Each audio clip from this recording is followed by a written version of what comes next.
As many of you guys know, I was a math geek and an engineer, so there's this geeky engineering-like substructure behind intent-based leadership and the ladder of leadership in particular.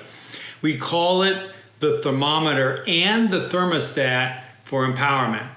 Here's why. A thermometer measures the temperature. So generally speaking, empowerment feels like a fuzzy notion, but it's really not. We can measure it by listening to the words that people say on our team. So for example, if they're saying, hey, tell me what to do, then I know where they are versus here's what I see, here's what I think, here's what I'd like to do, here's what I intend to do, and so on. So it's no longer fuzzy, it's measurable, and it's a thermostat.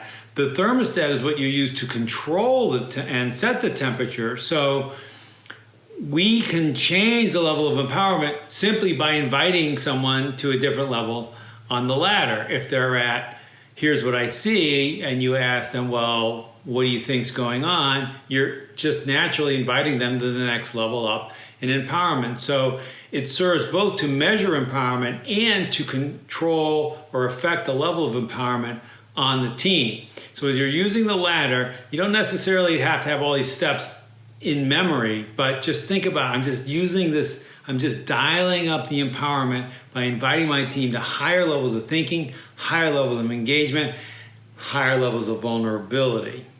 I'm David Marquet, that's your Leadership Nudge.